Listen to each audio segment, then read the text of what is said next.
This is Why the Last Man podcast on TV Podcast Industries, and we're talking about episode 5, Why the Last Man, Manhunt.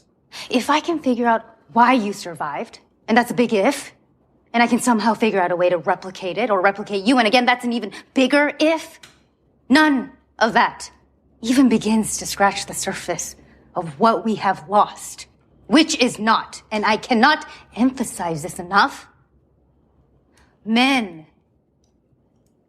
Not everyone with a Y chromosome is a man. We lost so many people that day. So many brilliant women. And biodiversity. Because it's not just us. It's monkeys, and giraffes, tigers, dogs.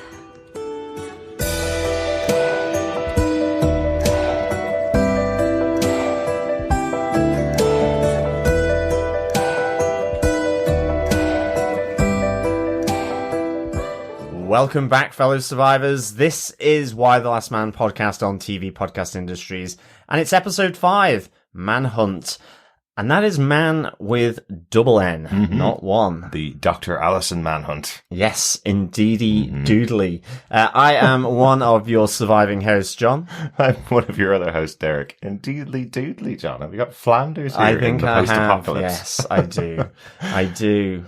Just us two here today. Chris hasn't been able to join us for this episode, the 5th episode of Why the Last Man. And I know he's kicking himself because Doctor Alison Mann is the third of our triumvirate of characters that we follow all the way through Why the Last Man in the comic book. So a big character introduction. I think everybody who's watched this episode realizes kind of how cool the character is, or how interesting, let's say. Definitely. And Diana Bang really does, she just inhabits this character. Really enjoyed her portrayal of Alison Mann in Boston, which is really, what's the quote? It has become a terrifying hellscape. Post-apocalypse. Post the Y chromosome going belly up. It's weirdly one of the places of the US I've never actually been, as Boston. I've seen a lot of the US, but I've never seen Boston. I think some friends of mine moved there back in the 90s, and when they moved, they were living in Carolina with me when I was living there. Carolina is a very different place. It is the US. It's very like an American city where we were living. And when they moved to Boston, they just said, this feels like Dublin. It feels like Ireland when they moved there, just Ireland with American accents.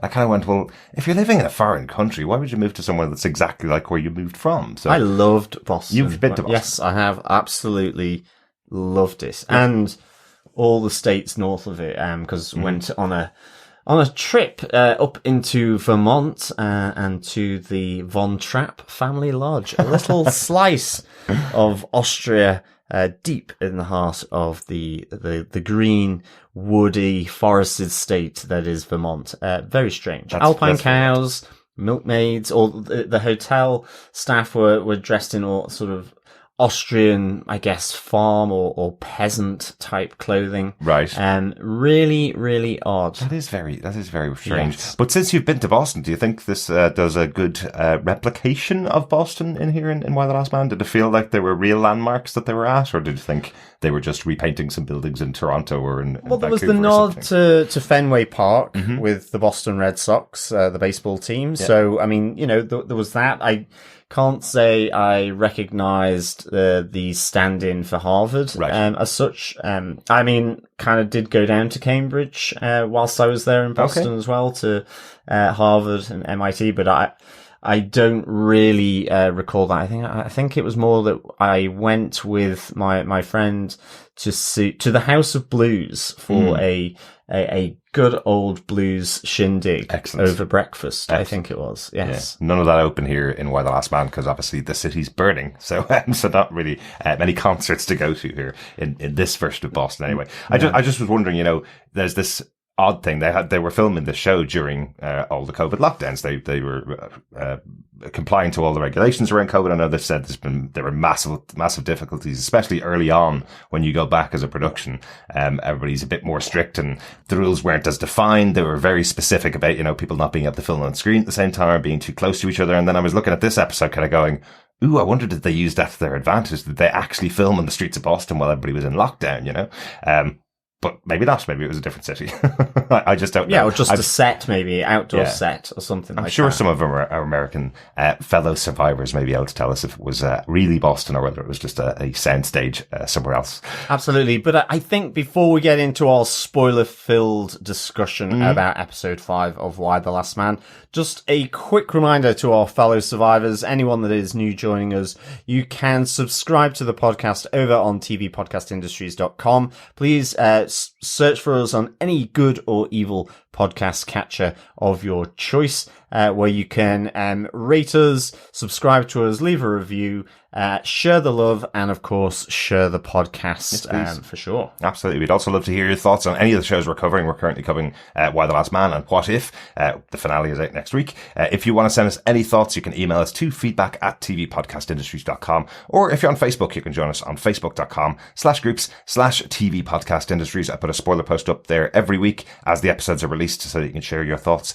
with other fellow like-minded survivors and defenders. Yes, so get those commenting brains, those theorizing brains on and send us in your feedback. Derek, first up, what are some of the episode details for episode 5, Manhunt? This show is based on the comic book series by Brian K. Vaughan and Pia Guerra, as we mentioned each week. Showrunner of the show is Eliza Clark. The episode here was written by Olivia Purnell. Previously, Olivia worked as a staff writer on season 2 of American Gods. A really good show to begin with, and unfortunately fell off over time. It's one of my favorite books, and unfortunately the adaptation just fell off over time. But I know the early seasons were really enjoyable for me to watch. Some great work done there on that show. Olivia's also written some episodes of Isaac Asimov's Foundation on the only streaming service I don't have, which is Apple TV. So I haven't gotten to see it, but I know you're really excited to see Foundation, John. Yeah, I mean, I saw a load of good reviews about it, and then more recently I've seen a few kind of middling ones, so who knows, but I mean, it looks spectacular in terms of some of the stills I've seen of it, so yeah, I'd be definitely interested to see that. I mean, dare I say it, damn these subscription services. I mean, in the end, it's going to be going the same way as, you know, all other stuff where you'll need to fork out a ton of money.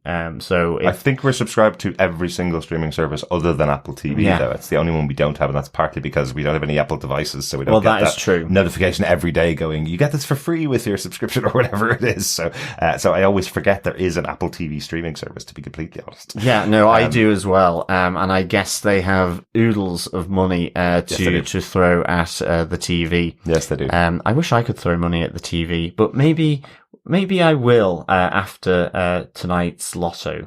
Oh yeah, the national lottery jackpot is 19 million in Ireland, which is the biggest jackpot ever. So yeah, ticket bought at all for that. Let's get back to the show though. The episode was directed by Marzi Alamus, who directed episodes of Shadow and Bone on Netflix, a show that you really liked this year. I loved it. Yeah, really enjoyed that series, first series. I'm so pleased that they're getting a second season of that show. Yeah, I just thought it was really interesting. I hadn't read anything about it. I didn't know anything about it, and I love fantasy worlds. I am absolutely gagging for the Wheel of Time. Oh yes, so which we'll be covering here on TV Podcast. We will indeed. It comes out in November, and we'll be covering it here. But as usual with the Netflix shows, when they drop the entire series in one day, it's something that we tend to avoid because we like having the weekly fun of talking about shows like Wheel of Time when it comes out on Amazon Prime later this year. But Marzi Alamos did do a couple of episodes of that show, but we've spoken about her a fair few times on this show. Certainly did. Back in our days of the Defenders TV podcast, we spoke about her. She directed one episode of Iron Fist and 2 episodes of Jessica Jones as well. One of our favourite shows from the Marvel Netflix era. Yes, most definitely. So, great getting Marzi Alamus on board here. A little bit of history with Defenders podcast. Absolutely. It's just always fun seeing catching up with directors that have directed shows that you've done and that you've liked in the past. But John, do you want to tell us what they gave us with your synopsis for episode 5 of Why the Last Man, Manhunt? Sure. Agent 355 and Yorick have arrived in Boston to locate expert geneticist Dr. Alison Mann. But there's a problem. Boston is a battlefield. The National Guard is trying to protect Harvard from dissidents who don't trust the government and believe they are hiding something from them. Little do they know, they've already encountered the secret. Back in Washington, President Brown is also hiding Yorick's existence from the world as reports come back of the crash-stolen helicopters that were carrying her son. But she has another problem, as the original first-in-line to the presidency, Regina Oliver, is returning to the US, and she wants her job, and has the support of the president's daughter, Kimberly Cunningham. As Kimberly learns that the president's aide, Christine, is pregnant, Yorick and 355 navigate their way through the barricades and find Dr. Mann in hiding. They try to convince her to return to them to Washington, but Alison is having none of it. Not only does she not trust the government, her research at Harvard has been destroyed. So if Dr. Mann has any chance of resolving the world's problems, she needs to retrieve her backup research in San Francisco. While Dr. Mann and Yorick get to know each other, 355 takes off. Under the cover of contacting the president, she finds another agent at a safe house and learns that her former recruiter is also missing. With a new mission and destination in mind, Yorick, ampersand, 355 and Dr. Alison Mann set off for San Francisco, looking for the reason why and his pet were the only survivors. Oh, we're in full comic book territory in this episode. We certainly are. This is the road trip begins for sure. This is absolutely the first 20 or so issues, or maybe even more, where we have these four characters together, Yorick, ampersand, 355 and Dr. Alison Mann. So I liked that they took a bit of time here to kind of set them all up and put them at odds with each other and have a little fighting with each other, and kind of setting up each of the characters and their interactions with each other. Even ampersand gets a few moments of fun when Dr. Mann's trying to, investigate what he is and looking at him, and Yorick's kind of going, look, he takes a little time to warm up to new people. Watch out, he might lose a hand, basically. Which I thought was a fun little moment. But yes, an interesting episode overall. It is only the two of us this time, so we're only going to talk about our two big moments, but we should be able to cover off the whole episode. I think so. Yeah. I think so for sure. I mean, it is quite a simple episode. Yep. It is Yorick 355 meeting Dr. Mann, really. Mm-hmm. There's a few side elements from that, and then it's really back at the Pentagon with President Jennifer Brown and everything going on there as well. And I know Chris isn't here this week, but I'm really tempted to sing "Boston's a Battlefield" like "Love is a Battlefield," the 80s song, but I'm not going to do it. I promise. But let us get into our top moments of the episode. Yes, let's, John. I think you should go first, I think. Yes, well, mine is very simple, but encompasses a lot. It is Yorick and 355 meeting Dr. Mann. I mean, first off, I just thought it was great getting Dr. Mann on screen. Yep. I absolutely love how Diana Bang just makes Dr. Mann... There's a kookiness to her. Mm-hmm. There is that kind of researcher type person who's so deep in her work. All this information that she's sort of giving over to Yorick, and the fact that actually she doesn't really like teaching. She would prefer to be doing research. Absolutely. But she needs to do this because otherwise she would have to be recruited by the government or some massive pharmaceutical monolith, as she describes it. Mm-hmm. And she doesn't want that. So she sort of, she puts up with teaching really so that she can actually have an independence or in her work. And I love that that's in reaction to Yorick trying to reach out an olive branch to kind of get some ground there. Like, he's trying to make a friendship here with her. Definitely. We hear at the beginning of the episode Yorick kind of going, oh God, she's going to be talking about the fact that she's a doctor all the time and the fact that she doesn't have a television. I bet she's going to make a big point of this. So he instantly wants to hate this person that he's going to be spending time with because she's going to be testing on him all the time. And then he tries to reach out an olive branch to her, slapped away immediately, the olive branch being, oh, you must like teaching. My girlfriend's a teacher, so he can talk about the girlfriend that he doesn't really have at all anyway. But I love that she just bats it back at him. Absolutely. And her line about, I'm not in this to save men. That's the furthest thing from my mind. There's so many other things that need to be saved in this world by the research I'm able to conduct now on you and ampersand. Definitely. But I also, when that falls flat, I love the fact that he goes to the place, which gets just a really great kind of sort of deadpan look from Dr. Mann, when he says, "Oh, I'm also a teacher." And she's kind of like, "What? And it's like, I teach magic. Yep. I teach card tricks and escapology and sleight of hand." And just the look is absolutely priceless from Alison Mann. I thought it was really good. It's like it's directly from Piguero's drawings of Mann's character, the deadpan look of, "You are an idiot, aren't you?" It's just really, really good. Yeah. But let's just pull this back, because the other thing I really like about Alison Mann is her own agency. The idea that she is trying to keep herself independent in some respect of her thoughts. That initial encounter of them is that she stabs Yorick.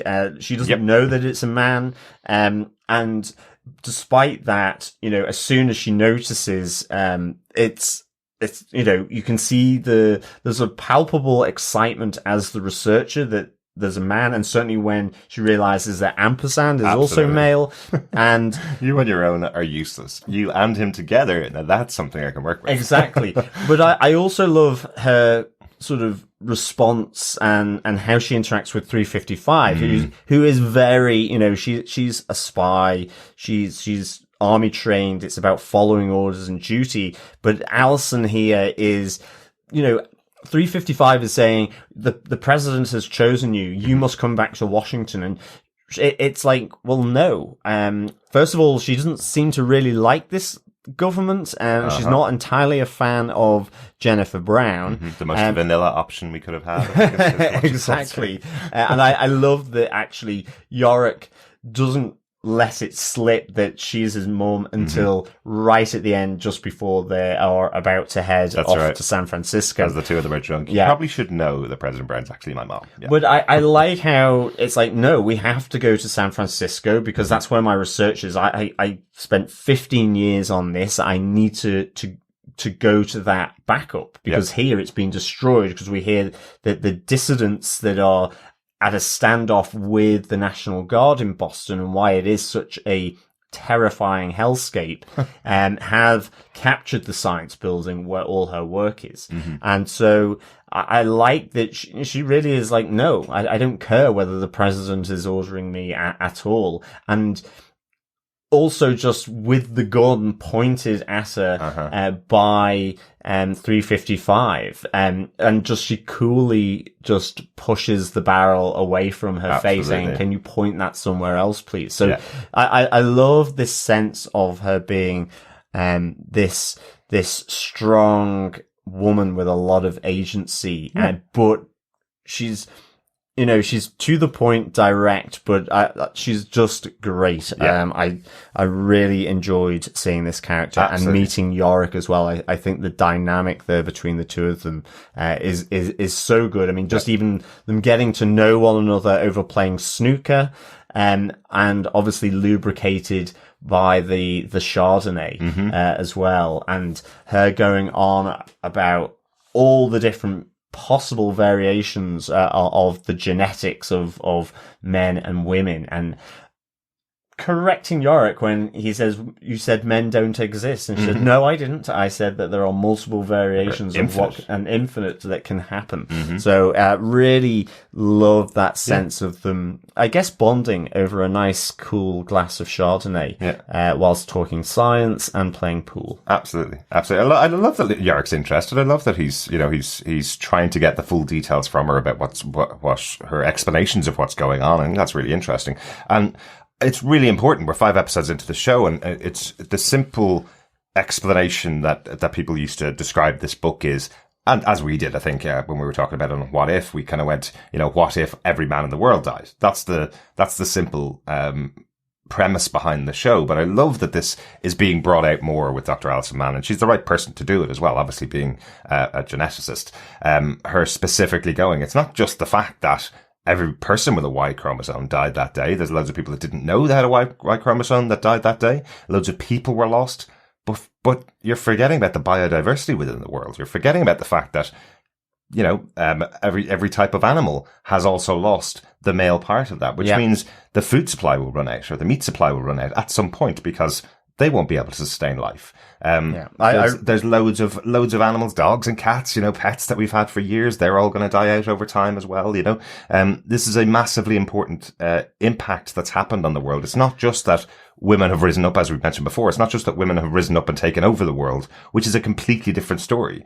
This is a story where the world has lost a huge amount in this one moment, effectively. So that's what she's terrified about, and that's what she wants to use her skills and abilities for. Well, that's it. It was really nice when, because she is she's a gay woman. Mm-hmm. And I like the fact that, that 355 and Yorick, went to her apartment and, began to make assumptions about her. Yorick was along the lines of, there is no TV here, this isn't good. Yep.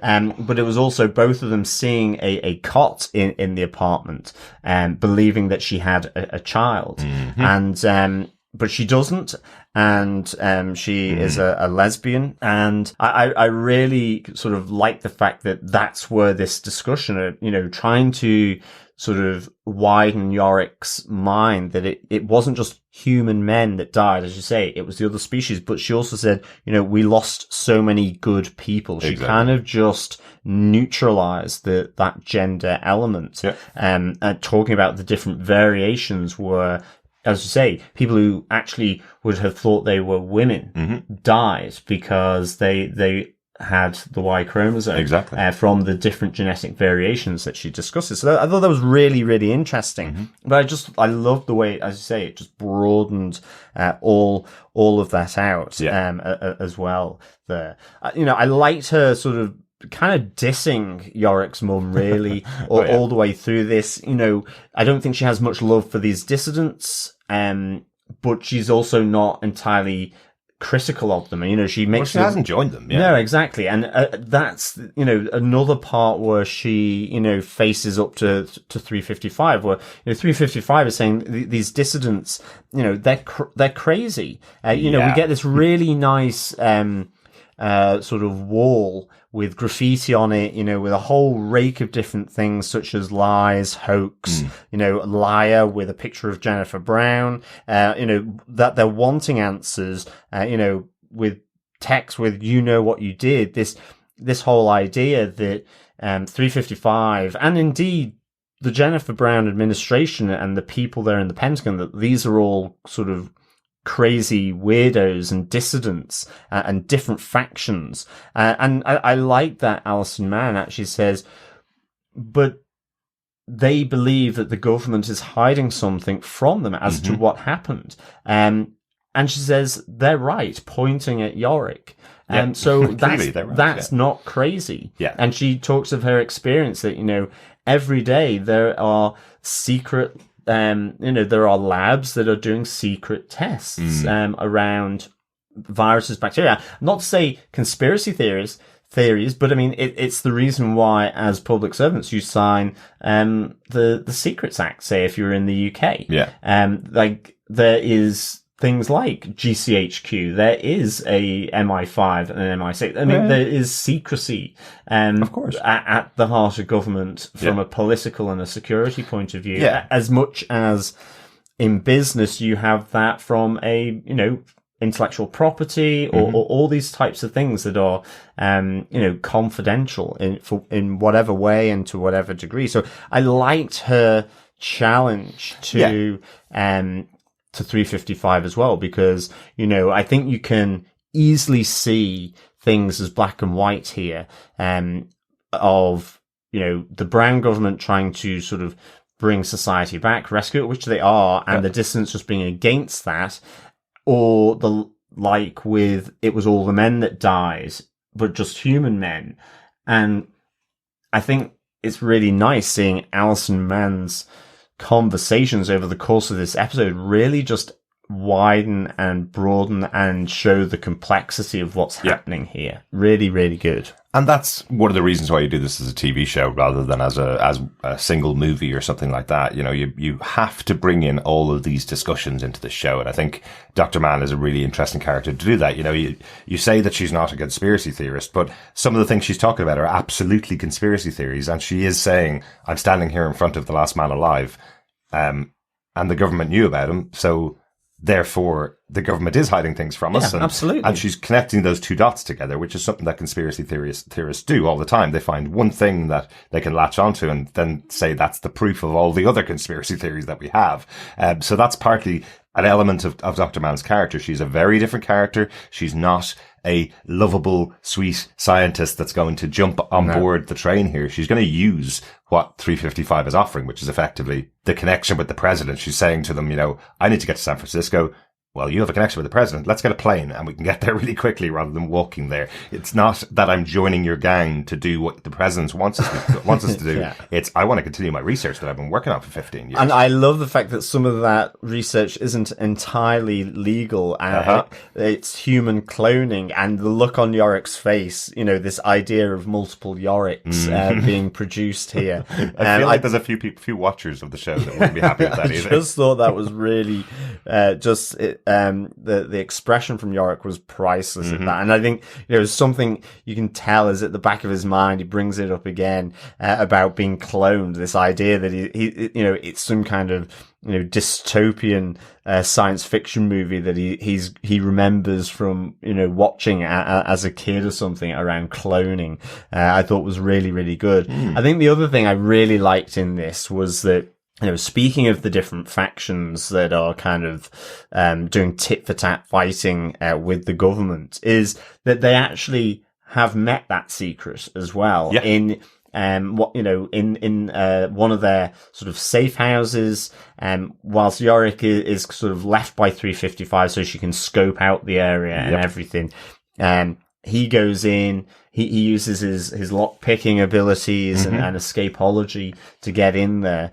And I like the fact that, he has actually been seen, but in this case, she does believe that he is transgender. Exactly. And tells him where he could go to get more testosterone. Yeah. Because her brother is in that community, effectively. So I think that makes logical sense at this stage. We're a couple of months in now, so the chances of you feeling that you have a man standing in front of you are very low. So I like that she jumps to that conclusion. Yeah, definitely. It makes a lot of sense.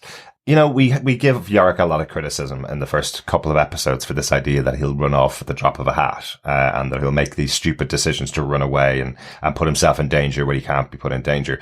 In fairness to him, in this episode, 355 basically gives him a box and tells him to sit on top of it with a knife. And the reason he gets up and moves here is because he hears the fighting that's going on in the city. He hears the tear gas going off and he hears the grenades being thrown, effectively. So he's absolutely right in this case, I think, to take shelter inside. Definitely. He didn't know that it was going to be the home of where all those posters are being created, effectively, for the anti Jennifer Brennan posters being created. I do wonder which would be worse for him, if he was found out as a man or if he was found out as being the child of Jennifer Brown. I don't know which would go worse for him. I would say it's just compounded. I think both of those are reasons that these people would have captured him and taken him prisoner, because he's very valuable to them as the child of Jennifer Brown, or as the first and only male definitely alive. Yeah. I like that we see him do his lock picking again to try and get into the Union Club where they think that Alison Mann is, when they're tracking her down, because of some great pictures of her sort of taking a dump on the front steps, or possibly many times. Yeah. Yes. I love the fact that this is probably somewhere where she has maybe tried to become a member, exactly, and has 100%. Been excluded, or it's a men only club. And so I liked that she would go and take a dump on the steps of an institution like that. To be honest, but he tries picking the lock there.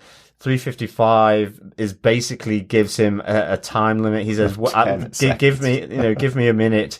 And she gives him 10 seconds and she just keeps on counting down, metronomically. And I love that he's like, that's way too much pressure, and off you go. And, bang, she blows out the lock. Yeah. And I do, again, I feel a little bit sorry for Yorick at this stage. She only really has a few, really good skills that he has, and lockpicking is absolutely a skill that he has. It's something that he's learned how to do. He knows how to do it.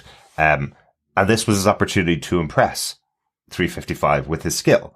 She didn't give enough time. She didn't realize how difficult it was, and it effectively lands on the gun and goes, I'm going to shoot it off. Exactly. And it was an opportunity if it had happened.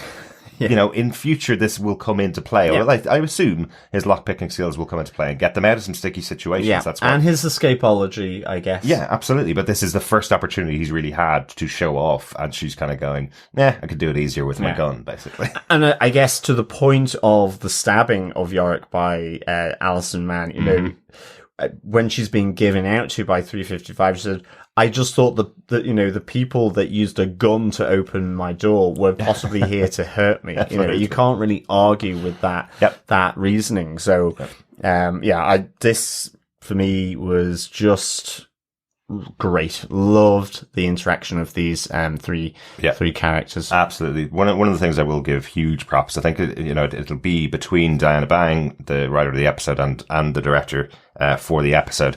There's something really cool that they've done with how Dr. Mann speaks and interacts with other people. I love that we have this moment, which would be, you know, if this was in Independence Day, let's say, when 355 walks into the room and goes, "The president has asked you to step up for your nation and come back with me to Washington to save the world," effectively. If that would be done as a massive speech, it would be something that would be quoted and people would cut it out and show it as a clip. Yeah. In this case, because it's Dr. Mann she's talking to, Dr. Mann talks over the end of that sentence. She doesn't even let her finish. And she goes, "Yeah, I know what you want." And the answer is no.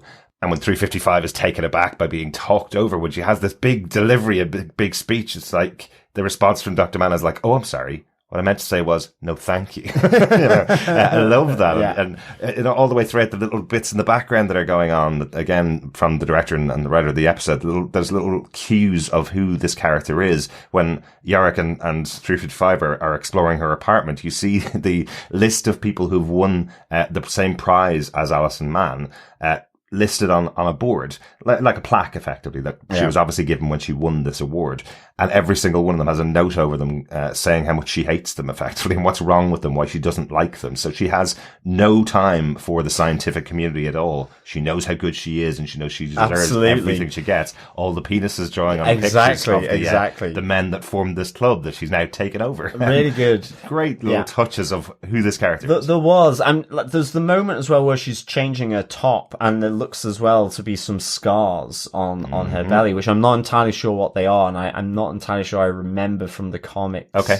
But, there are some cues here from the comics, and I'm not going to go into them, of course. You could probably guess there is something going on with the crib that was found in her apartment. There is something there. There's a story there that will come out possibly later in the show. But yeah, that was a very interesting conversation, and the way she turned it back on Yorick, where he's going, I saw the crib, I assumed you had a child, and she turns it back on him going, "Men always like to talk about women about pregnancy and children." Well, you know, that's a weird response to it. It seemed like she just wanted to shut down the conversation. Yeah. So I think we might see more about that story in the future. Yeah, I think so too. I think that was certainly a lingering camera shot there on those marks. Just one other point really just to draw from this is, you know, a lot of intrigue for me with 355. She is going to talk to the president to say that they've arrived safely in Boston. You know, the president is worrying because of the crashed helicopter being found. She thinks Yorick could be dead. But she purposefully breaks the satellite phone that she was going to call the president on. Yeah. You know, and she goes off on this other mission, to, the address that she found in her mailbox at the safe house, of her former sort of handler. Yes. And interestingly then comes back, and we don't know whether she has actually phoned the president yet. I don't think she has. No, I don't think she has. Because we see the other side of the story, and we get the frustration of Jennifer that she hasn't had a phone call from her, and that was never resolved at all throughout the episode. It is interesting though that she was making the phone call, she was typing in the number and dialing digits, she presses the call button effectively, and then stops, hangs it up, and then breaks the phone. So she had full intention, and something changed in her mind. I think this is what I really like about 355 in this show, and what I really like about Ashley Rowan's performance as 355 is, you know, there's every possibility playing out through her head in her performance, the stillness of her. You know, she's thinking about a lot of things, but it's inscrutable what it is exactly that has made her make these decisions. She's very close to this safe house that she got the details of to go to. So of course she was probably going, right, I also have to have this other mission, this side mission that I've been waiting for since I got the details, and need to go check it out. You need to go and see whether this lead will play out for me on my own journey. But because she hasn't shared that with anybody else, we don't know why she was there. We don't know what she was looking for. Was she just looking for a commander above her to give her some real instructions rather than her following her intuition, which is what's gotten her to this point? Was she trying to take a little bit of pressure off and go, okay, grand, I'll find my handler, the person that was in control of me, person that knows more about the culprit ring. The person who recruited her. Exactly, the person that knows more about the culprit ring and can give me some guidance as to what I'm supposed to do, because she's kind of been playing it off the cuff since everything happened. And we see another agent here, 525. And again, the other part of me was, I just wonder whether 355 possibly sort of took out 525 as well. I mean, we don't know and we haven't seen, but certainly what we do see is that 355 does get her signature telescopic baton from the comics, which was really cool to see. I don't think this is a spoiler. Just why it's her signature weapon. I'm gonna say it. I like the fact that she's effectively has this weapon because it's really iconic for her from the comics. The reason she has it is because Yorick's kind of like Terminator 2, John Connor, and she's the Terminator. He's effectively said to her, you can't use a gun on every single thing that you see. You need to use this to kind of keep things quiet and not kill everybody, or not have the potential to kill everybody in your way. So I love that she opens it up the way she does and has that really confident stance. So you know there's a weapon she's used before many times. Absolutely. And I guess in a sense, 355's mission, there's a personal mission here in that, she had to get to Boston. I guess she chose that because this house was close to Boston. So she's merging opportunities here. Oh, I like that. Yeah, she chose Doctor Alison Mann from the list, didn't she? So I think there's a personal mission going on with her. And we see this with 525 as well. Well, we get a bit of background about how the Culper Ring recruits here, in that they were both, well, at least we get 525's, and she just assumes, and I guess you were the same, that she's come from a broken family, orphaned, and has no one. Exactly. And so, that your family becomes the Culper Ring, effectively. So you bring allegiance to your organization in terms of recruiting from an early age. A bit like with the Black Widows, I guess, ultimately. Yep. And no one to miss you if anything goes wrong, all that kind of stuff. Speaking of Black Widows, that really did feel like the Natasha Romanoff and Yolanda, her sister, the battle that they had in the kitchen in Black Widow. That was it really like the battle of two very good fighters together in the same room. Like, we've seen 355, we know how good she is as a fighter. So a really strong fight there, seeing her fight someone that is an equal, effectively. Yeah, it was a really good fight. Yeah. And I think the other thing, in the same way that I felt this was 355 trying to find out something about herself, then we also, on the flip side of that, we see Jennifer suddenly kind of wondering, what is this organization, the Culper Ring? Who do I have protecting my son? And I thought that was just a nice little sort of jolt about this relationship of 355 and Yorick as well. Yeah, I really do like that. I really like that moment of Jennifer Brown going, hang on a second, this woman came into my office. I'd never seen her before. And she went, I'm from a super secret spy organization that you've never heard of, but you've signed off the budget on, and I report to you and I do everything for you. And then she brought back my son, and then I just sent him off with her without checking any records, because she told me there are no records of me. That's a really, really interesting moment. I'm wondering for other viewers, again, people that haven't read the comic books, 355 has been a central character, and I think a lot of people have pinned their love of the show on 355. They're saying, this is the one character that I love watching every single week. It's a really exciting character. And now suddenly we have a little bit of shade thrown on her in a couple of different ways. The fact that she's not calling back in to Jennifer Brown to tell her son's safe. The fact that she's gone off on this mission without telling anybody where she's gone and what she's doing. And she's going back to this odd, shady organization, the Culper Ring. And now this question from Jennifer Brown, this president character that seemed pretty good helping to save the people that are still alive. So she seems like a genuinely nice character, genuinely good character. And she's now throwing shade on the one character that everybody's loved since the start. Is this going to be a difficult transition for people to have? Is 355 a shady character for them? I'm wondering whether it's going to put a little bit of a dark spot on 355 from now on. Well, it certainly brings in the intrigue. It certainly questions her motivations about what she's doing. I think at the moment, I would say there's a personal motivation here, because effectively with the a significant collapse in the membership of the Culper Ring. Certainly her previous safe house and handler.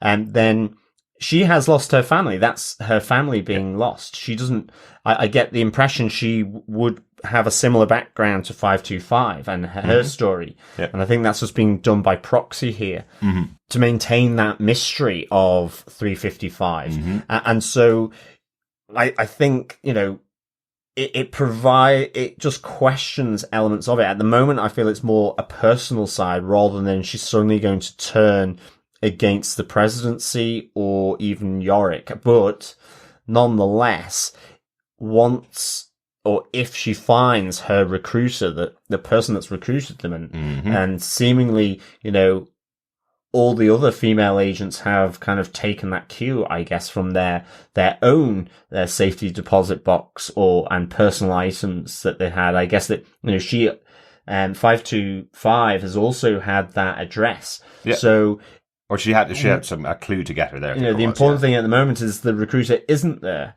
And so where is the recruiter? What's she doing?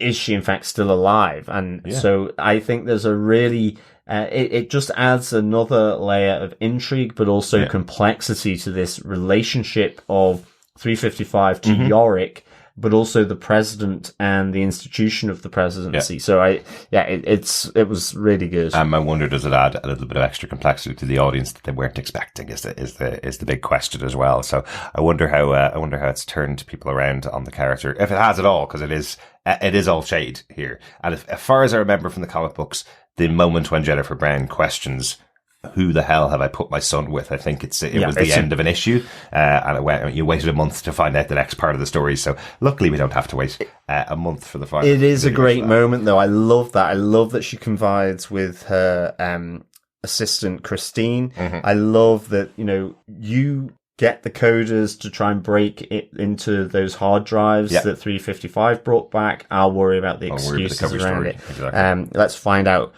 what this organization is and what it does. And so, I thought that was really sort of jolt moment for Jennifer Brown. One last thing on that moment with 355 as well, just before they head off to San Francisco now on the extended road trip, let's say, we do see that she's taken another locator device, one of the ones that was in the safe house. So we know that the way those work is that they pair up to each other. So she's taken one, it's blinking. So she's going to either try and find the pair, or someone that goes to that safe house will know that there's someone out there with this locator device, potentially. So that's how they'll track each other. And then she reaches up and does something interesting. She reaches up and grabs her necklace and twists it in her hand. That's the necklace that she also picked out from that box. So I wonder, is there greater significance of what that necklace is? It seemed like a very simple necklace, a very plain necklace when she took it out, but it's just because it was in the same box that she got the address for this location. I wonder, is there something else in there as well? I guess so. There you go. We've already talked a little bit about Jennifer Brown and her side of the story. That's my big point for the episode, is what's going on in the White House, because it's a big story. We mentioned before, this stuff was something that you checked in on maybe once every 6 or 7 months about what's going on at the highest levels of office in Washington, effectively, when you're reading the comic books. I love that it's become a bigger part of the story, and I really like what's going on. I like the fact that there is President Brown, who's effectively been pushed into this role. And now we have someone that nobody wants to become president, John Oliver, arriving back. There's a few people that do want her president, but the terror that's been going through the women who've all been working together to sort out what's been going on in America, and they're all going, well, that's not going to be what she will want to do. What Regina Oliver wants to do is get in power and enforce her beliefs on everybody and enforce the things she wants to do, a position she never would have got in the previous administration because she was pushed into a minor role. Exactly. I mean, I have to say, though, I think the arrival of Secretary Regina Oliver, I really, really loved. I mean, what swagger. I mean, even though she was in a wheelchair because she's still kind of recovering from her injuries, it felt like, you know, I'm good or I'm confident and I know it, like real arrogance. Oh, yeah. You know, almost a superstar swagger with the shades on arriving in the Pentagon. Yep. You know, effectively asking the president, have you got any food? Sending the president off to get her food. Which was really interesting. Yeah. Kind of knowing, though, I think the predicament that she's in, that Jennifer will, and I you know, has made clear that she is retaining the presidency here. And just the same, not necessarily. I think she's kind of said to her, that's something that we could discuss another time. Yeah. We've got a lot of things to talk about, a lot of things but to she sort hasn't out. Brought it up. Yeah, like, it's almost stating it by not mentioning it. Yeah. And I trying to avoid the conversation, as you do when you don't want to. But like with Kimberly as well, just believing that, you know, well, the former president, you know, was voted in on a landslide and we still get a socialist. And I love the fact that actually what she'll be describing as a socialist in Jennifer Brown and, you know, possibly calling her a communist in future episodes is just probably so unlike that term but in the sense that she is actually just trying to be helpful and to pull everyone together. Well, that's what I was going to ask. That was kind of my question from that conversation, from that discussion. I know Regina Oliver does not want Jennifer Brown and never would want someone like Jennifer Brown as president in normal times, right? I totally get that. I get that they would have this argument on the floor of the House when there's 200 representatives around them. If the two of them got into an argument, that would be the argument. You're a socialist, I'm a Republican, or I'm a capitalist. I get that, but we're now in a world where people are dying because they don't have enough food. Is it socialism to feed those people and to create camps and help those people out? No. I've never understood that perspective that socialism is helping people out. I just don't get it. And I know there are people that have that idea, but I just don't understand what Regina Oliver thinks she would have done differently if she was in the position of power. I think it's the idea of society and community. And I mean, I think you get the impression here that even Kimberly probably said that, you know, they talk about their disagreements previously, and that even Kimberly has said she was strident. We know that she was fringe. Yeah. So she's probably hugely ideological, and that it's more about, it's like in the UK with Margaret Thatcher. It's, you know, society is dead. It's all about the individual, and individualism, and the ability for individuals. So I guess there's a combination of all of that sort of locked away in Regina Oliver. Yeah. And I guess, though, the idea that she's a fanatic, she's strident, is that she's just got an ideology. I guess we've seen that with the pandemic, people's ideology about whether you wear a face mask or not, or even take a vaccine, or even stand 2 meters apart. For some people, that control, or that perception of control against their own freedoms, however they rationalize it or think it through, is they are the polar opposite. And so it's almost, I think, the sense I get is that Regina, it doesn't matter that we're in an apocalypse. Yeah. Her views are her views, and that's how you run it. Yeah, but even if it doesn't make sense for the situation. But I'm trying to run it through my mind as to what she would do in this circumstance. Do you think she'd be going for a survival of the fittest attitude? We're a central government. We're not supposed to get involved in your lives, so you guys deal with it yourselves and see who survives after it. Potentially, and I guess that she wouldn't be using tear gas on the factions or the dissidents in Boston. There'd be no rubber bullets there. No, it wouldn't be tear gas, and it wouldn't be rubber bullets. Yeah. It would be, there would be a supremacy side of the state, and I guess then it would be, why are we doing this? But we'll see. We'll see. Yeah. I think that's the interesting thing here. We'll see how these two sort of come to blows in that sense. Yeah. I want to point out something else, because I don't think I pointed out in the podcast. Please, apologies if I have pointed this out in the podcast, but there is a possibility that Jennifer Brown is, in fact, the real president of the US, correctly voted in.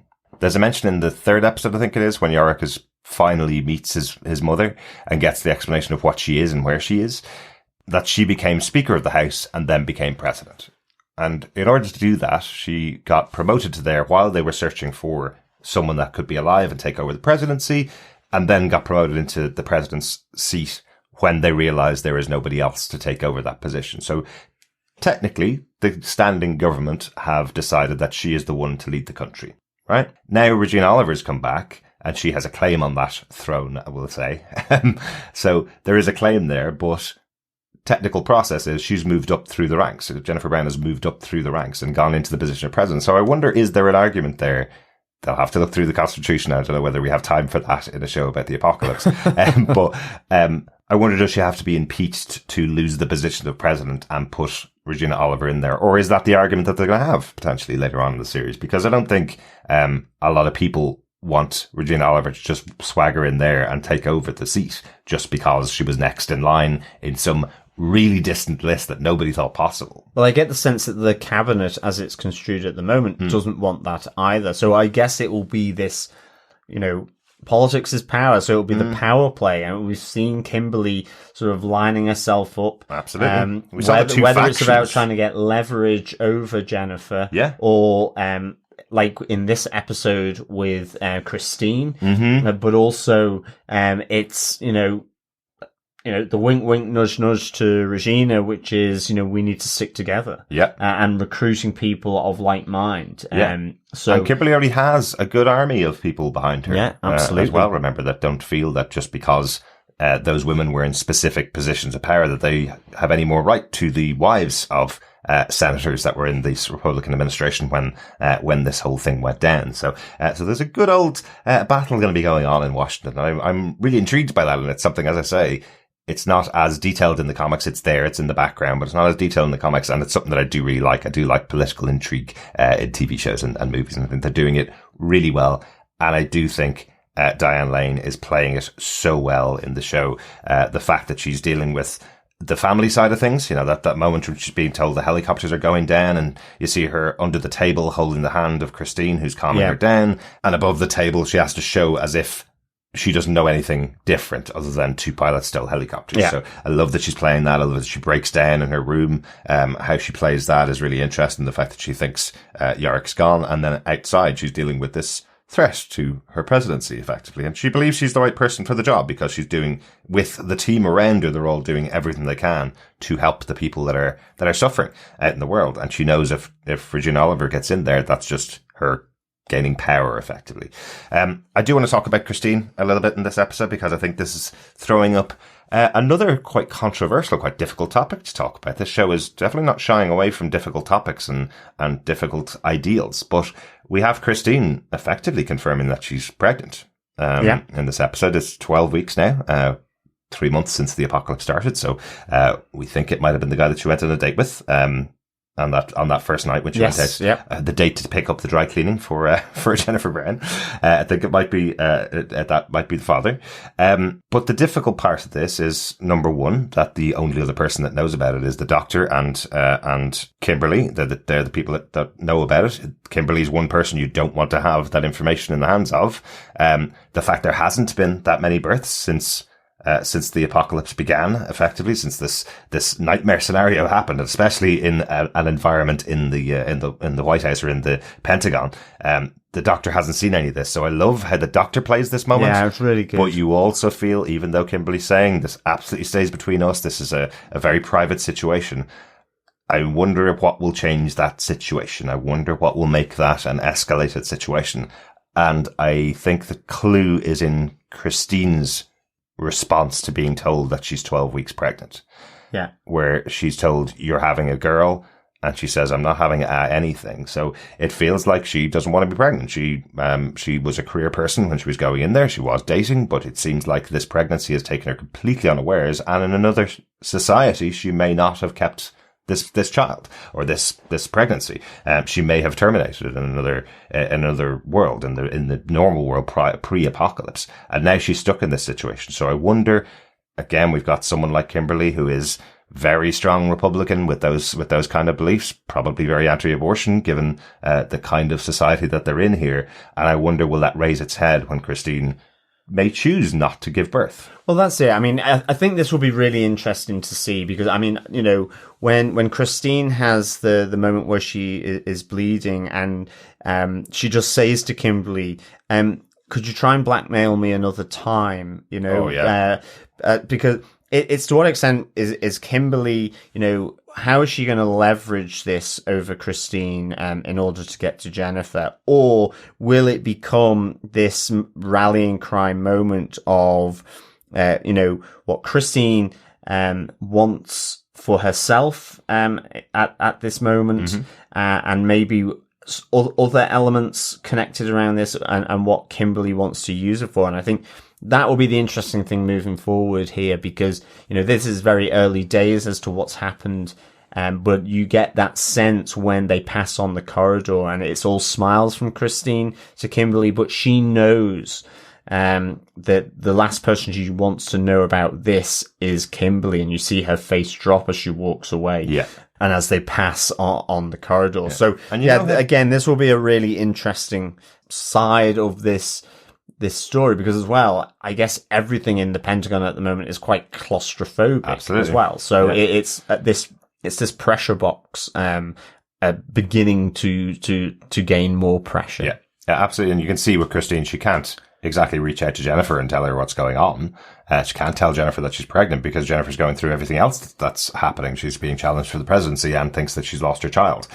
So you see her coming into the room and having to deal with the president breaking down effectively and dealing with her problem while Christine's going through this really difficult time as well. So I think this is all really interesting storytelling, and I'm intrigued to see how it plays out in the rest of the show. That was my major point. I don't think anything else on that, on what was going on in the Pentagon. Anything else on the episode, John? No notes from me. What about yourself? Only one note, just thought it was quite cute and wanted to mention it just, when Yorick is in, looking around at the, printing press and all the stuff, the material about his mother and about the government. I love that he goes through all the letters and everything and picks up a little ampersand. Yeah, that was cool. And puts it in his pocket because he's kind of going, oh, my little ampersand, my little pet. I've got a little stamp now that I can use, in future. So I just thought it was a little cute touch that was in there. Yeah, that was really good.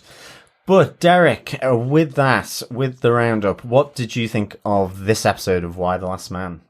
Overall, I love this episode. You know, there's better episodes so far in the season. You know, obviously the massive explosion that went down in episode 1 and the end of the world that was going on. That was great. The initial setup of the show has been really interesting for me. I've enjoyed pretty much every episode so far. It did in greater depth. But this is the comic book. This is exactly what I was hoping for when I signed on to watch Y: The Last Man. So to me, this is pretty much perfect. We're setting off on our road trip with our gang now, with our main 4 characters, and see what they get into. And I love that they've set up, they're traveling from Boston to San Francisco. That's a massive trek that they're going to be going on across the country, and hopefully meeting some really interesting, new societies, across the country. It's a shame we're not seeing some of the other characters this episode, but that's the whole point of this ensemble show. We won't get to see them every week. And, absolutely. We'll see bigger chunks of their adventure if we do that as well. So I think this one, just nailed exactly what I wanted from the show. So I'm really up on this one. How about yourself, John? What do you think of it overall? Yeah, I really like this episode. I would give this 4.5 tuna sandwich jokes out of 5. Yeah. I just really enjoyed, Dr. Mann, 355, Yorick, Ampersand, all coming together. I love the sort of little side quest from 355 and what that means, and just that immediate moment of, you know, maybe her own personal mission here, but also the president is now concerned about who she's actually given the protection of her son to. So that was really good. I love that Alison Mann just brings this kind of researcher sort of view of this world, and she broadens the mind for Yorick here. So I really enjoyed this an awful lot. Yeah. And I think, the slow build of this show, I actually am really enjoying. Yeah. I think earlier on, I think it's tough with slow builds because you can go, I don't know where that episode's going, but I think you can see this pressure pot rising, both in terms of the foursome that's about to head off to San Francisco, whether it's an internal pressure of 355, because you see her looking, fiddling with her necklace, kind of going through things in her mind. It's almost like she's agitated in some way. Mm-hmm. And who's best to further agitate her probably than how Yorick behaves. That's true. And the pressure of what's going on in the Pentagon now that you've got the arrival of Regina Oliver as this sort of direct challenge to Jennifer Brown's presidency, but also with the political power machinations going on between all these players. It is a chess game. And so it'll be interesting how that builds. So yeah, I really enjoyed this episode of Y: The Last Man, and would give it 4.5 tuna sandwich jokes out of 5. Oh, excellent. Up a 0.5, I think, there, over the course of your discussion, Chad. Very yes, good. I did.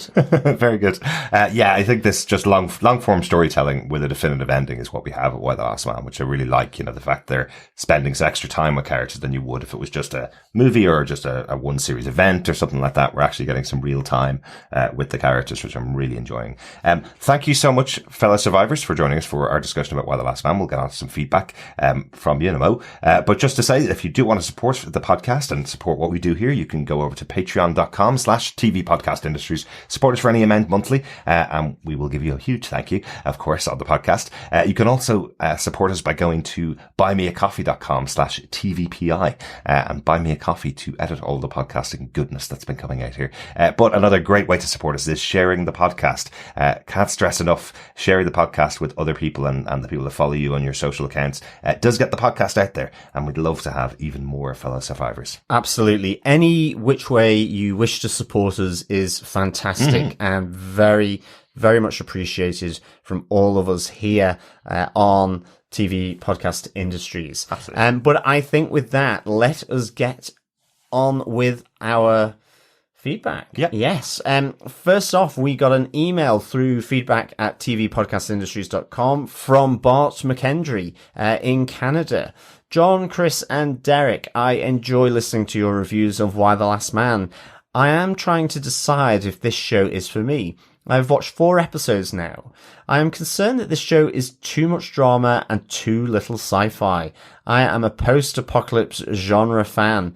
Some of my favourite movies are Mad Max, I Am Legend, and The Postman.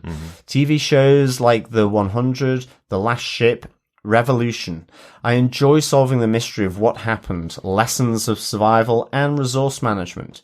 I'm having a hard time believing some of the details of the event that killed almost all male mammals with the Y chromosome. Most strange is the timing of the event. Nothing should spread that fast. Even the speed of sound takes 12 hours to cover the Earth. If the event started in Israel, it would take 6 hours to reach Washington, D.C. We saw animals dying in Oklahoma and New York the previous day. So why didn't some humans fall at the same time? Why didn't massive animal death trigger security procedures for the line of succession? We have men isolated all over the world under various degrees of isolation. Did the men on the International Space Station survive? Submarine crews? Arctic research stations? Why did Yorick survive? I suspect it has something to do with ampersand. The monkey is also male, and every time someone goes near him, they are warned that he bites. Was Yorick bitten? Could that have transferred whatever is protecting ampersand to Yorick? Should we be prepared for Yorick to develop amazing monkey powers? Is the name of the series misleading? Maybe it should have been called Ampersand, the Last Male Monkey. The science of the event is hard to believe. This leads me to the possibility that this story is not real. It might just be a dream or divine intervention. Many of us have been disappointed by an ending like Lost. I hope this is not the case with Why the Last Man. Finally, I just have one question. As the show is 99% women, why am I listening to a podcast hosted by 3 men? Did you consider including a female voice in your show? Bart McKendry. Well, thank you so much for the feedback, Bart. Thanks, I think only you can actually answer the question as to why you're listening to a podcast hosted by 3 men on a show that is 99% women. Yeah. I think that is all we can say on that. But I think it's great that you are enjoying our coverage, for sure. Well, yes, but there is a really simple explanation. Why the Last Man is just one of the 60-odd odd shows that we've covered on TV Podcast Industries, and TV Podcast Industries has been around for 6 years with myself, Chris, and John, and also with one other host, Irene, who used to be on the show many years ago, 4 or 5 years ago. Because of the amount of shows that we cover, it's almost impossible for us to get someone else that can fit in with the timings of recording that we do. We record about twice a week, so we've been really lucky to have Chris on as much as he is, but myself and John are here almost every episode throughout that time. But getting a fourth person and adding them in and making sure that they're available all the time is quite difficult. But luckily, we do have our wonderful fellow survivors who do send us in their thoughts from across the globe and their experiences, which add to our discussions about the show as well. Absolutely. Absolutely. So thanks so much, Bart, for choosing us to listen to about your Why the Last Man, about Why the Last Man, the show. It is a drama. Absolutely. We have said that before, that it is very much a story and a tale about how these characters experience the world post-apocalypse. So I'm not sure whether there will be a huge amount of sci-fi in the show, but you are on track of some of the things that may happen in the show. I'm certainly not going to go into spoilers for what does happen in the show. There are elements of what you said in your email that are explored as the show goes on. I think some very specific ones. I think certainly some of the questions that you raise will be answered here. Or certainly, I hope they will be in the show. Absolutely. For sure. Certainly, yes, what did happen to all these Arctic research stations or submarines or even sort of the International Space Station, for sure. Yeah, like if it's an airborne virus and everybody's and people are in an enclosed environment, a sealed environment, well, with no new air coming in, maybe that might be something. We don't even know if it was a virus. Absolutely. They have gone to a geneticist, not a virologist. So again, it may not even be a virus as such. We don't know yet. But this is the journey that we're on, I guess, in finding that out. But the good news, I'll definitely say this is definitely not a spoiler. The good news is there is an end. There is a story that can be told. There's a number of different ways it can play out, but this is not going to be, it's a dream, it's not real. So the bits that you're putting together from the information that you have, it's a good shout. You have some ideas in there and some approaches to what might have happened, but they haven't given us enough information, and there will be more information, I believe, to come in the show. And if it doesn't come in the show, if something horrible happens, like it gets cancelled after season 4 and they haven't finished it, the comic books are out there. There's only 60 of them, and they do give the explanation of how everything happened to lead up to the apocalypse, at least in the comic book version. So I'm sure they'll have a version of that in the show. Yeah. It's not a dream. I definitely want to say that. Well, I hope not. Yeah. Just like in Lost, it wasn't that they were in purgatory for the entire time. All that stuff happened. That was all after the stories happened. So that isn't it isn't the same. Bart, you have triggered him with Lost. Triggering. I will have to calm him down. I'll have to calm him down. No triggering at all. But thanks, Bart. Yeah, thanks so much, Bart, for your feedback. We also have another email. Absolutely, yes. Victor Van Doon got in contact with us to say, "Greetings, survivors. Dr. Mann is a real pistol. Almost nuttier than why. The brown kids are very disappointing. Are they parental failures or just spoilt brats? Perhaps a bit of both? They would not last long in a particular zombie series, The Walking Dead. Casting found an actor almost as gruesome as President number 45. Trouble is a-coming. I do not envy Jennifer's position. How can a constitutional workaround prevent someone dangerous taking office? I have totally fallen for Agent 355. That 355 versus 525 battle and subsequent discussion was awesome and enlightening. But why did she break the satellite phone? Was it a ruse to find her mentor? I would like to hear the tuna sandwich joke, but knowing why, maybe not. It's Kim's compassion for Christine's pregnancy genuine or a ploy? Keep the faith, survivors. Victor Von Doom. Loads of great points there, Victor. I think we talked about a lot, bits anyway, of what you talk about there. This tuna sandwich joke, I wonder will that be similar to the joke that went all the way throughout all the seasons of Game of Thrones that we never got to hear the joke itself. But you never know. They're going to be on the road for quite a while, so that joke may be deployed again in the future. Absolutely. Thanks so much, Victor. I'm really pleased as well that you think that Alison is almost nuttier than why. I think so too. Yeah. And I think, yes, trouble is a brewing with Regina Oliver's swagger-like entrance into the Pentagon. And with Kimberly's compassion, in inverted commas, for Christine as well. I think there's trouble coming there too. Yeah. I also don't think Hero and Yorick would survive very long in The Walking Dead. If there was zombies coming after them. Yeah, definitely not. And I think you're right. I think you're talking about 355's mentor. I was calling her the recruiter, and I think she was both. So I think mentor is also, why she has done that. And I've kind of have the same question, did she break the sat phone just so she could go to that house? I think or so. was there something else? Because it seems strange, that she would get rid of that communication device. Yeah. Like, that doesn't seem particularly sensible. But again, I think there's a lot of intrigue here with 355. So yeah, great stuff, Victor. Thanks so much for your thoughts on that. We also got some feedback over on our Facebook group. Please head on over to facebook.com/groups/TV Podcast Industries. First up was Dr. Bob Phillips on episode 4. Road trips were more fun when there were fried tomatoes and convertibles. This is getting richer and flavoursome with each episode. A bit like Chris, I stalled a little after episode 2, but I'm now unable to guess where this is going to end up, but it has to be good. Hero, Sam, and a burst of dysphoria, the freaky robot cat, the way Yorick is such an awful, awful choice. His insipid, privileged, self-centered null, not evil, but not good, and not really neutral either. Really, really intriguing. Thanks so much, Bob, for that. It is. Yorick is just, it is, why is he the last man?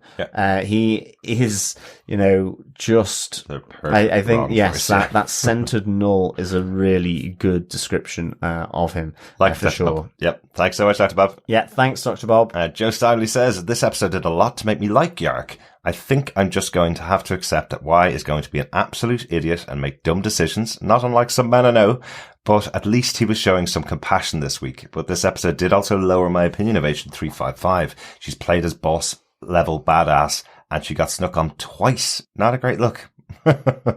Thanks, Joe. Yeah, thanks so much, Joe. Salim Akisla says, this is certainly shaping up to be the cross-country adventure Derek mentioned in the last podcast. 355 seems to have her own agenda, wondering what her angle is. Pretty cool getting to meet one of her colleagues and getting a touch of backstory on the organization. That scene looked a lot like Natasha meeting Yelena in Black Widow. There you go. Yep. This episode also confirmed what I was thinking regarding Ampersand's inclusion on the adventure. My first thought was, why are they bringing this freaking monkey with them? But then I thought the geneticist may want to check him out too, which appears to be the case. A great introduction of Dr. Mann, and wow, Christine is pregnant, as if this show needed more going on. I also appreciated the mention of the search for the 2013 Boston Marathon bomber. I was in Boston for that, and it really was as wild as described here, though it seemingly would pale in comparison to what's going on in this version of the world now. Thanks so much, Salim, for the feedback. Yes, I think the cross-country adventure is about to take place. It's interesting, isn't it? Where is this going? Because all of a sudden, two of the main characters are heading to San Francisco, not just simply returning back to Washington, D.C. or staying in Boston. So it's a really, it does chuck in a few kind of firecrackers into where it can go and how it can be looked at. Yeah. Absolutely. It must have been awful to be in Boston for the Boston Marathon bombing. Like I remember the coverage that we had on TV of police in all the streets and everything locked down, during that period. But I'd say to be there must have been really, really tough, experience anyway. Glad they were caught. Thanks so much for your feedback, Salim, and thanks everybody that sent in feedback to us for this episode. Absolutely. Once again, if you want to send in feedback to us, you can email us to feedback@tvpodcastindustries.com. You can go over to our Facebook group at facebook.com/groups/tvpodcastindustries, or if you want to send us a voicemail, you can record a voicemail and send it into the same email address, or you can go to our website at tvpodcastindustries.com and record up to 90 seconds of your thoughts on any of the shows that we're covering. And someone who did send in a voicemail to us with their thoughts of the episode is Mr. Steve Brown, who sent in his live Steve for episode 5 of Why the Last Man. Hello, TV Podcast Industries. This is Steve, and this is Why the Last Man, episode 5. Wow, that's pretty telling right there. How racism as American as baseball. Yeah, you're a dark spirit, Boston. I love that she gave him a knife, told him to stay put your mask down. How many times she got to say, put your mask down? Okay, I can tell you that's actually pretty accurate for military. If you have the bearing and you have the words, you can talk your way through just about anything, especially if they're young and dumb. Okay, don't tell me that he found Dr. Mann by accident in this building here. Maybe not. I don't remember if they had a picture of her or not. Oh, nice. She can tell that he's transgender or male, or as he's pretended to be before, so he can take his mask off with her. No, it of course is a power grab, Mrs. President, Madam President. This is Madam President, would it be? Yeah. It absolutely is a power grab. I love that Yorick is obsessing about this whole TV thing. All right, don't tell me that we're to believe that Agent 355 does not know how to pick a lock. That she's going to have Yorick do it for her. People have got me started to noticing music more and more, and this music right now, while they're entering this Union Club of Boston, it's real tense, and I love what it's doing to me. Well, I guess I know where the series is going next. We're moving on, road trip to San Francisco. I love this actress. She was on Resident Alien, the one playing Dr. Mann. Great, and she's a conspiracy nut job, and now Yorick's going to tell us a joke. I can't wait to hear this. Did she just break that antenna? I'm pretty sure she did. Oh, Agent 355 seems to have met someone equally skilled. Is this another agent? Not to explain about guns too much, but you took the magazines out, but you didn't empty the chambers, so there's still a bullet in those guns. Okay, another moment of explaining. I have one of those collapsible batons, and to close it with the palm of your hand is double tough. I'm sure it was a prop, but still. Ooh, yeah, I can't do it. Oh, she lost someone who was trans.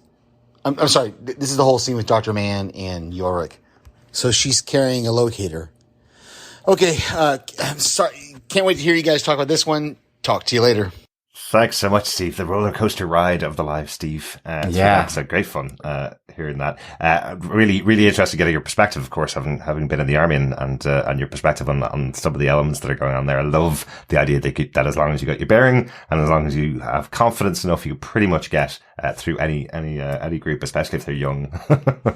Really good. Thanks, Steve. I thought there were probably still a bullet in the chamber. Yep. As well, because that whole then you click to get the final bullet out of the chamber, and I was wondering, whether with 355 coming back to the Union Club there to go on, and begin the authorization, I guess, of the San Francisco road trip, whether she has left Agent 525 alive, in fact. So 525's alive.